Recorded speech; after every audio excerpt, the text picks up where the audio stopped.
un poco Rafa, es que os hablará un poco de lo que hemos hecho y lo que estamos haciendo en estos momentos y a dónde va la investigación, no solamente en poliquistosis, que es lo que mayoritariamente voy a centrar mi charla, sino también en un futuro otro tipo de enfermedades renales hereditarias, que es a lo que nos dedicamos en mi grupo de investigación.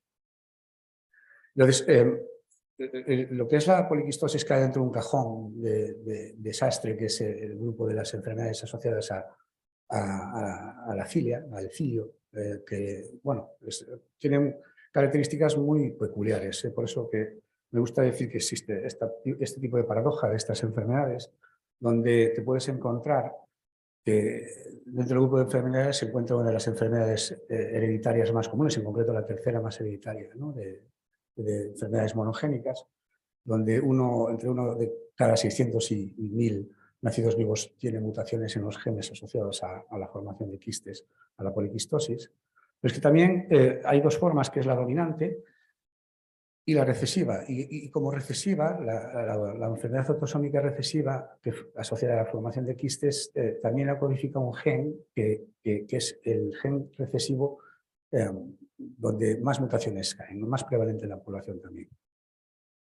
Al mismo tiempo, hay un grupo que ahora empezamos ya a catalogar, ya en su día le dábamos nombre, ahora ya está más establecido, que es las enfermedades parecidas a la poliquistosis renal, atypical PKD, donde bueno, son formas que no son realmente poliquistosis, aunque sí nos podemos llegar a confundir desde el punto de vista clínico a la hora de clasificarlas, y ahí utilizamos herramientas como la propia genética, ¿no? para empezar a darle nombre y apellidos a las enfermedades asociadas a las mutaciones.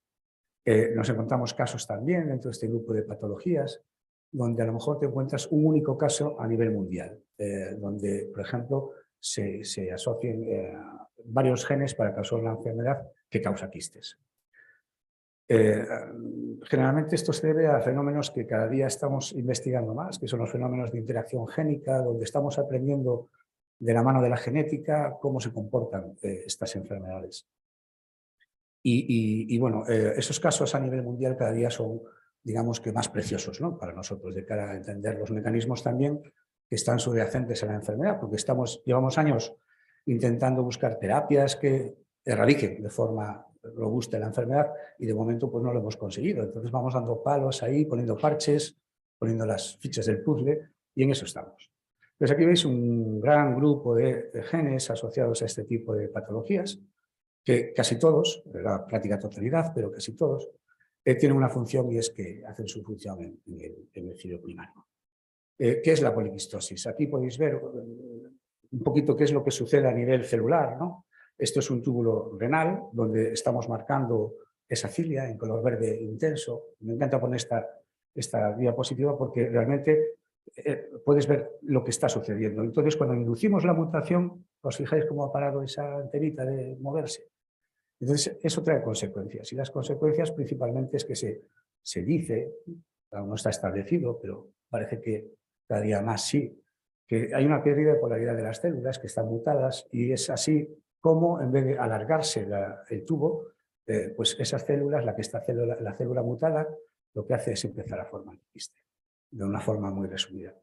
Y cada vez más empezamos a entender que no solamente la mutación es el que juega el papel importante en el desarrollo de la enfermedad, sino hay otros factores como la polaridad de la célula, que sepa dónde está el norte-sur, etcétera, sino que también el flujo de la orina, que nos ayuda un poco a entender que hay cositas dentro de la orina que fomentan que la enfermedad quística se desarrolle más o menos rápido. Y en eso estamos. La poliquistosis no es una enfermedad solo renal, no es exclusiva renal. Hay un montón de patologías asociadas a las mutaciones en los genes que causan esta patología. Pero nosotros, como modelo experimental que estamos utilizando, el humano no es un buen modelo, obviamente, excepto para algunas cosas, como la genética y establecimiento de correlaciones genotipo-fenotipo. Nosotros lo que hemos hecho es intentar utilizar modelos de experimentación animal donde lleguemos antes a conclusiones. Nos ha ayudado bastante. Una de las cosas es que, además de todo lo que os he dicho que importa, como la orientación de la célula, el flujo, etcétera, hay algo que importa, que es el tiempo en el que esa célula sufre la mutación. La poliquistosis en concreto es una enfermedad dominante, pero tiene que suceder otra mutación a nivel celular para que esa célula mutada empiece a formar el quiste.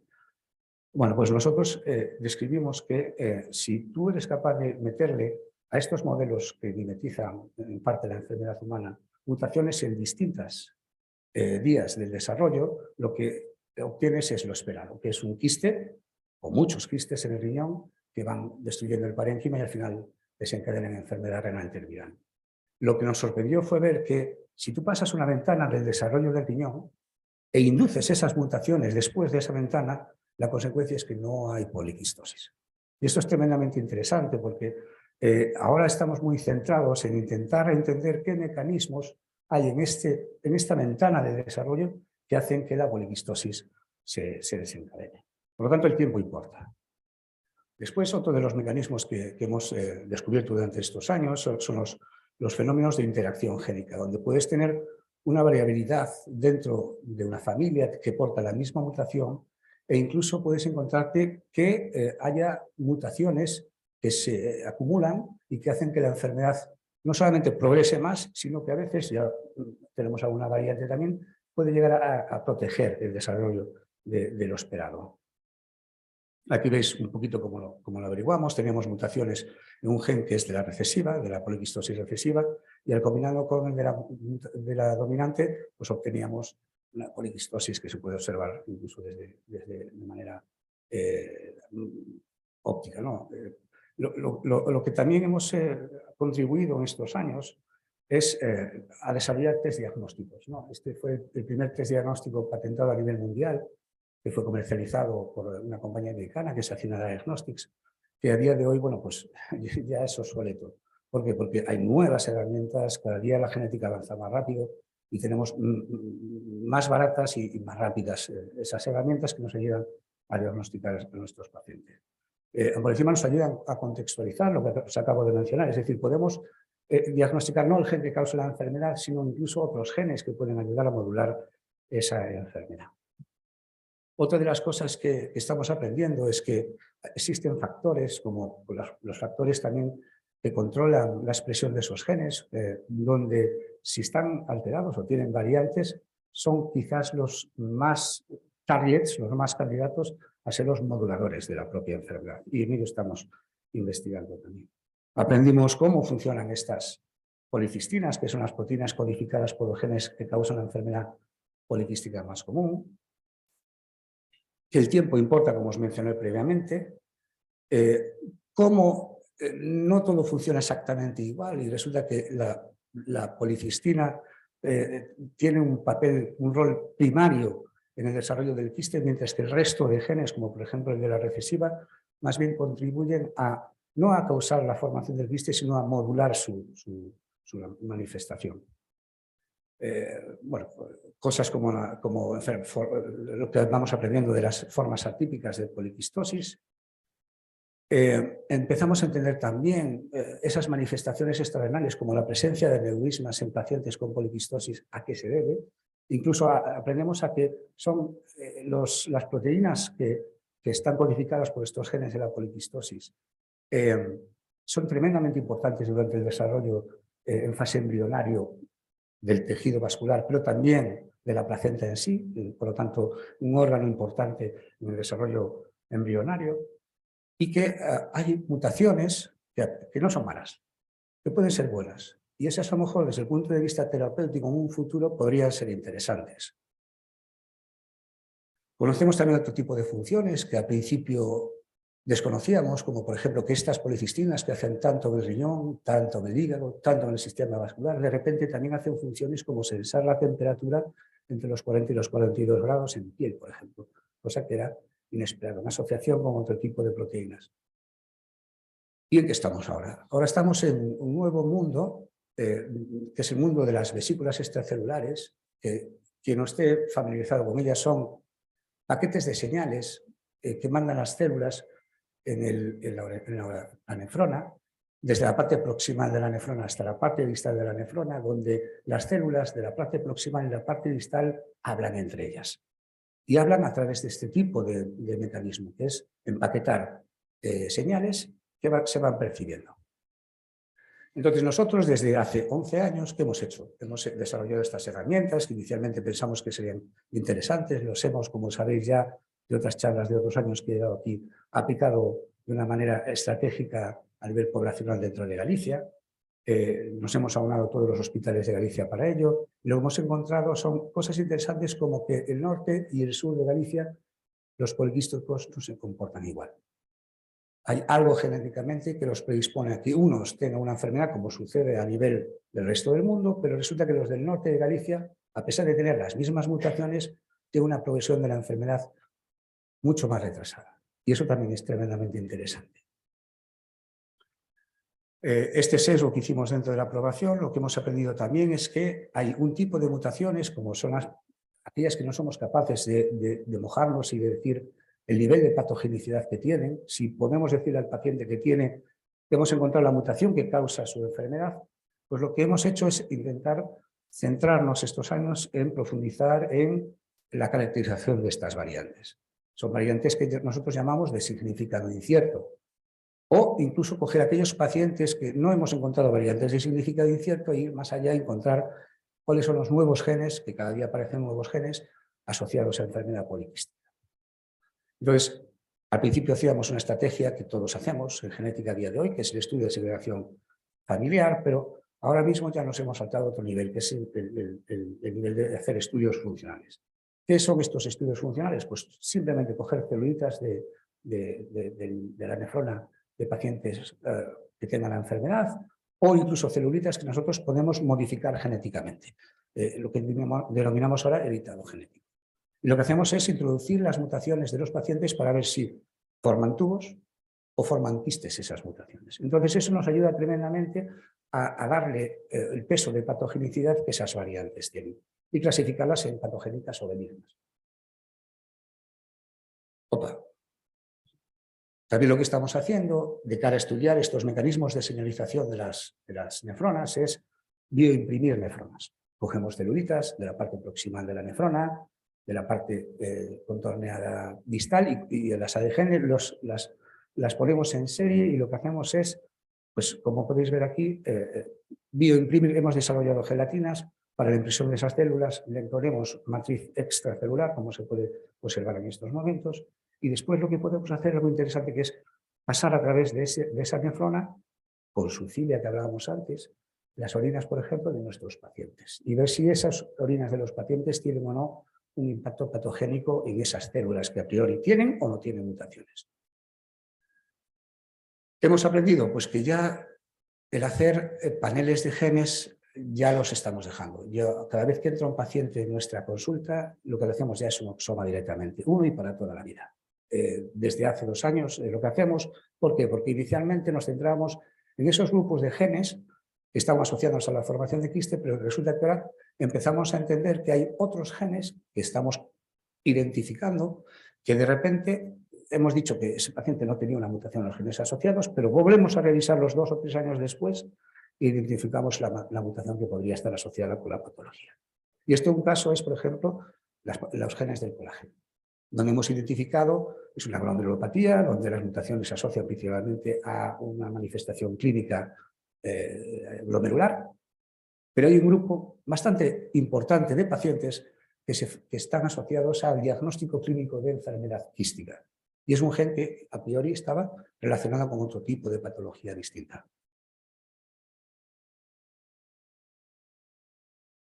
Entonces, lo importante es eso, hacer exomas. Yo pienso que ya cada vez más en los servicios los hacemos ya, dejamos de lado ya las panelizaciones. Y ahora el siguiente nivel es el fenotipado. El fenotipado de los pacientes, que bueno, ya ha habido grandes estrategias de correlación genotipo-fenotipo, pero tenemos que aprender a fenotipar un poquito mejor a nuestros pacientes, saber cómo se manifiesta la enfermedad de una forma más fina. Nosotros contribuimos caracterizando mejor lo que es los perfiles de quistes que tienen esos riñones. Podemos cuantificar el número de quistes, el área que ocupan esos quistes, pero también algo importante que desde el punto de vista molecular cada vez vemos que existe una correlación mayor, es el perfil del quiste. ¿Cómo ha crecido ese quiste? ¿Es redondo, alargado? ¿De qué origen de la nefrona viene? Bueno, pues nosotros hemos contribuido en el desarrollo de esas herramientas.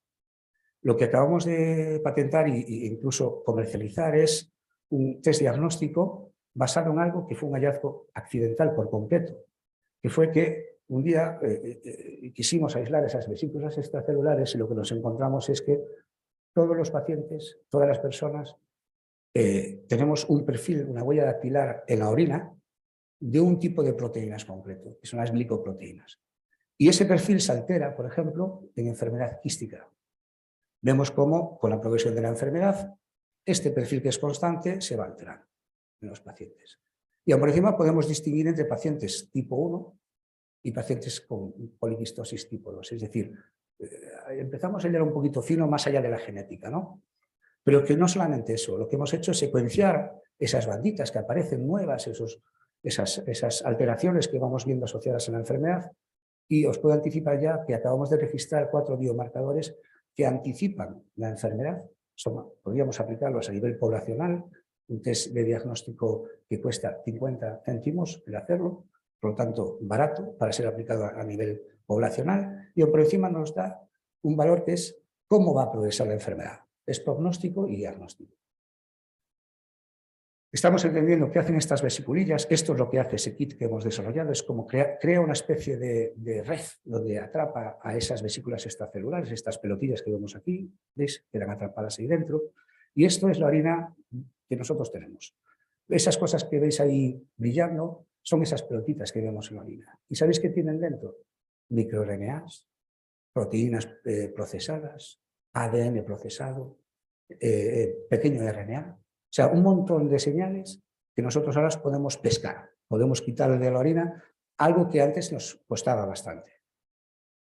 ¿Y qué hacen esas pelotillas? Pues van hasta la cilia, la parte distal de la nefrona, quedan pegados en la cilia y son internalizadas dentro de la célula. Así es como llega la señal desde un lado al final de la nefrona. ¿Qué más hemos hecho? Pues hemos entendido estos mecanismos y hemos intentado profundizar en ellos. Y lo que hemos visto es que la matriz extracelular, además de otros procesos que estamos entendiendo, es algo tremendamente importante en el crecimiento quístico.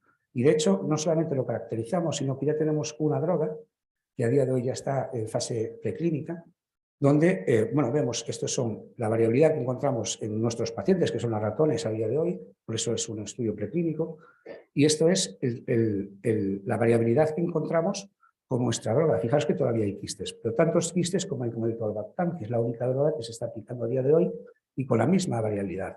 Lo interesante es que si hacemos un cóctel de estas dos moléculas, podéis ver que podemos llegar a reducir significativamente la enfermedad o incluso llegar a erradicarla, no erradicarla, inhibirla. ¿Vale? Solo con inhibir la matriz extracelular, es decir, el cemento que utilizan las células para estar apoyadas. Y esto no pasa solo en el riñón, sino que también pasa en el hígado. Fijaros como de un hígado poliquístico, pasamos con este tratamiento, que es el primer tratamiento que afecta al hígado, a bloquear no solamente la poliquistosis renal, sino también la poliquistosis hepática. Entonces, aquí sugerimos la primera estrategia. ¿Y qué es lo que hace esta droga? Aquí veis un riñón poliquístico, en rojo los quistes que van creciendo, hay quistes de distintas regiones de la nefrona, y lo que hace esta droga es que los quistes que están en rojo, que son los distales, en este caso los de la parte distal de la nefrona, no crezcan. En cambio, hay otros quistes que son de la parte más proximal que siguen ahí. ¿Vale? Entonces, lo que estamos centrando ahora nuestro estudio es, ya que hemos controlado este tipo de quistes, empezar a controlar los que nos quedan. ¿Vale? Esto, aparte, tenemos un efecto dosis, es decir, como podéis ver, a medida que vamos aumentando el tratamiento, o sea, la concentración de esta droga, lo que vemos es que el efecto es mayor, pero también tiene algo de toxicidad. Y eso es lo que nos está ayudando el estudio clínico que estamos haciendo en estos momentos, ver los niveles de toxicidad. En nuestros ratones lo que hemos visto es que, de haber una tasa de mortalidad elevada, de repente nuestros ratones dejan de morirse por la enfermedad. Vale. Esto es una droga que está enfocada a la generación del quiste, al crecimiento del quiste desde el inicio, pero es que no todos los pacientes tienen quistes en esa fase de inicio. Es más, ya la mayoría están bastante avanzados, ¿no? Porque los encontramos ya muy desarrollados. Una de las terapias que hemos publicado recientemente en una revista de referencia es que nosotros hemos identificado que el sistema inmune, bueno, en concreto los macrófagos M2, estimulan el epitelio quístico para crecer. Y si tú eres capaz de bloquear esa señal, lo que haces es reducir el crecimiento de esos quistes e incluso también llegar a bloquear esa muerte que hemos observado en estos ratones. ¿Qué otra cosa hemos hecho? Pues profundizar en los mecanismos de enfermedad. Y acabamos de publicar ahora mismo una nueva vía de señalización relacionada de las tantas que hay, porque hay muchas, en la poliquistosis, que es la vía del fibrinógeno, que precisamente se relaciona tremendamente con la droga primera que hemos testado, que es tarjetear la matriz extracelular. Ya estoy acabando. De hecho, tenemos para este tipo de vía de señalización una droga que ya está utilizándose en pacientes y que en estos momentos estamos testando en nuestros ratones, porque llegaría antes al paciente, no es una droga nueva. Y por último, algo que le gusta mucho a Rafa pues surge de este hallazgo que creo que es el más relevante en lo que es investigación en los últimos años, de la Universidad de Yale, del grupo de Somlo, donde lo que han conseguido, os lo resumo brevemente, son estos ratoncillos, ¿no? Que lo que hacen es, le estimulan lo que es, desde el punto de vista genético, la formación de los quistes. Lo las 16 semanas a tener poliquistosis, pero lo que hace Somlo es meterle un vector de policistina en esas células, que lo que hace es revertir la enfermedad como si el riñón nunca lo hubiera tenido. Es decir, aquí lo que pone de manifiesto es la plasticidad que tiene el riñón en recuperarse a pesar de haber tenido quistes. Y eso es tremendamente relevante. ¿Para qué? Pues para lo siguiente, que es el editado genético. Y nosotros lo que estamos haciendo es, bueno, el editado genético te permite, son guías específicas donde tú puedes meter la mutación deseada. Y para eso es importante saber la mutación de los pacientes, de cada uno de ellos. Y entonces tú puedes corregir esa mutación de manera específica en esos pacientes, supuestamente. Y eso es lo que estamos investigando. Tenemos un modelo que está en la policistina, donde hace una función que es fragmentarse. Pues nosotros hemos desarrollado un modelo animal que lo que hace es bloquear esa fragmentación. ¿Y qué le pasa cuando hay esta mutación que vemos aquí? Es una mutación de pacientes que le hemos metido a los ratones y que se ve que pierde la función y desarrolla poliquistosis. ¿Vale? Tenemos otro modelo, este es un modelo rápido de progresión, porque hay pacientes que progresan rápido. Tenemos otro modelo que desarrolló Peter Harris de la Clínica Mayo, que nos ha donado, y que tiene una mutación también de pacientes, pero que la característica principal de estos ratones están en otro lugar de la policistina y que no tienen alterada esta función, pero tienen una poliquistosis mucho más suave. Por lo tanto, lo que queremos ahora testar es si somos capaces de corregir y editar el genoma de estos ratones para ver si somos capaces de eliminar la enfermedad en estos ratones. Y es la gran terapia. ¿Qué estamos haciendo en otras enfermedades de otros grupos? Pues una estrategia paralela, en enfermedad glomerular, en enfermedad tubulointestinal, que son los 3 grandes grupos de enfermedades hereditarias. Lo que hemos aprendido ya es que no es lo mismo que la enfermedad quística. La enfermedad glomerular la causan mayoritariamente 3 genes, dentro de lo que es la clínica diaria que nosotros manejamos, pero en cambio la tubular son enfermedades raras o ultra raras de forma general. Y nosotros estamos aplicando esta estrategia en 2 tipos de enfermedades, que es la enfermedad de Lent y la enfermedad de Bardet-Gindelman, de manera transversal. Y esta investigación a lo largo de todos estos años ha sido financiada principalmente pues por la Sociedad Española de Nefrología, al igual que también del propio Instituto de Salud Carlos III y la Xunta de Galicia. Y con esto, muchas gracias por la atención.